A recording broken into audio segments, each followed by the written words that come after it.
Hey everyone! Today I'm going to show you how to make a little tote bag for your stuffed animal. I also want to quickly shout out one of my subscribers who has a channel called Cottontail and Friends. They make a lot of cute videos, so you should definitely check them out. Now let's get started!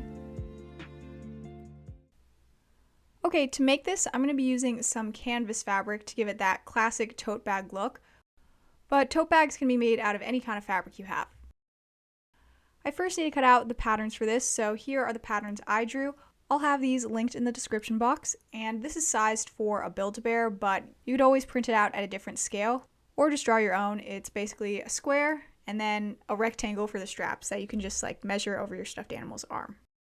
Okay, so I completely forgot I needed 2 of these squares, so I'm just pinning this onto 1 layer of fabric, but usually I just fold over the fabric and then pin it on.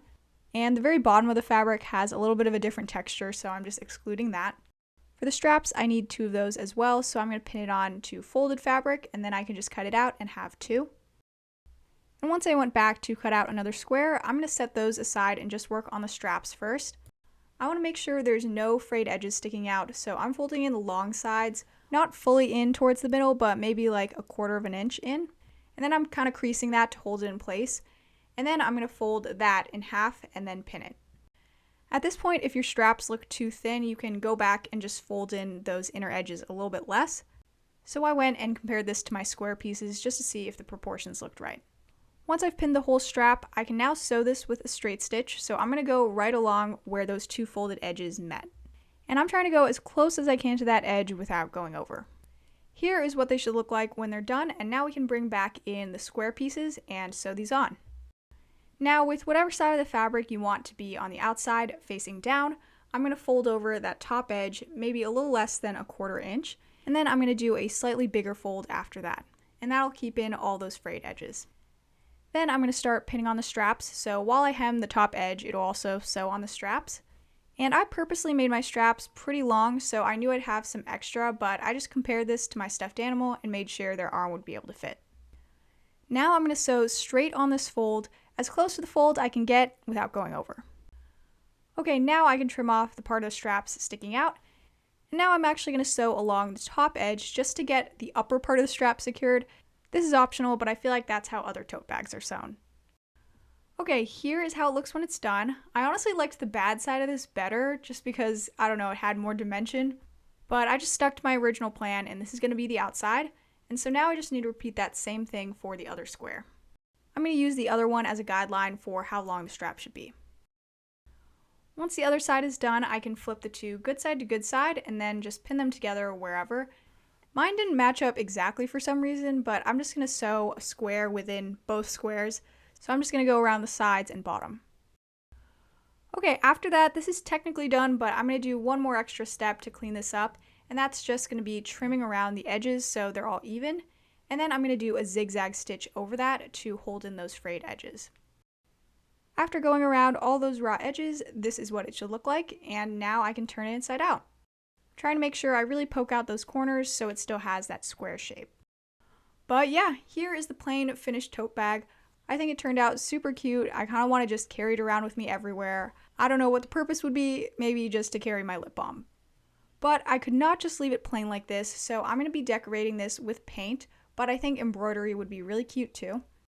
I felt a lot of pressure deciding what to paint on this because I saw so many great ideas on Pinterest, but I eventually found this digital artwork of this duck looking down on you that I'd pinned years ago, and the picture just makes me happy, so I decided to do this.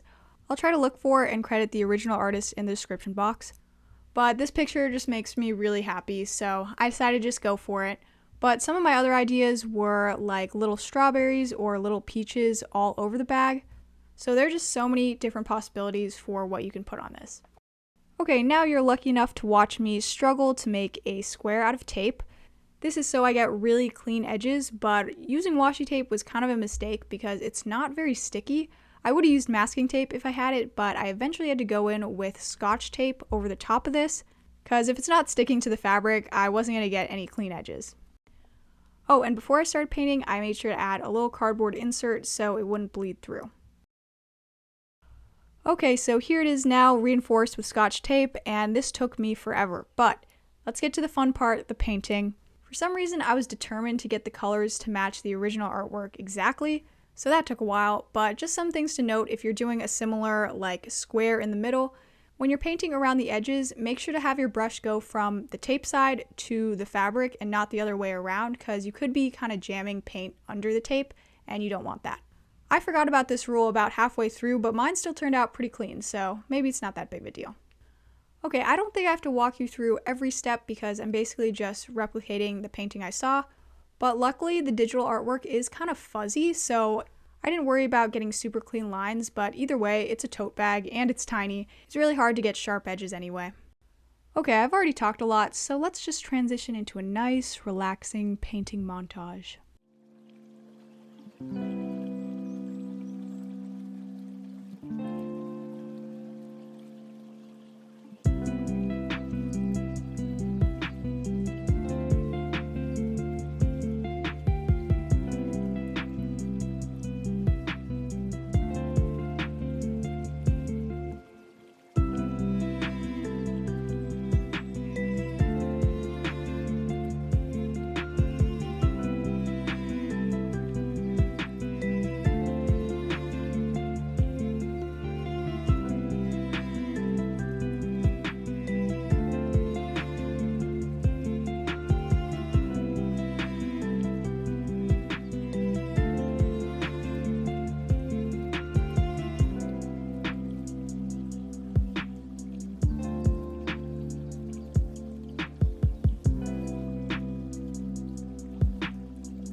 Okay, here it is finally done, and now is the moment of truth where I get to remove the tape, so drum roll please.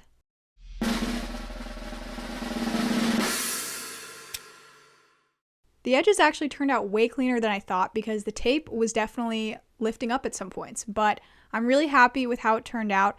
As long as you don't look at the original picture, I think it looks really good. I definitely should have made it bigger, but it's okay. The back side of this is still blank though, so if I want like a 2-in-1 design, I might decorate the back as well. So maybe I'll do like a YouTube short to follow up on that. So now I can just fill this with whatever my stuffed animal needs to carry around with them, like a pack of playing cards, I don't know, and a water bottle to be practical. I really hope you enjoyed this video and try this out. Please give this video a like, comment any video suggestions you have, and subscribe if you haven't already. I'll see you next time. Bye!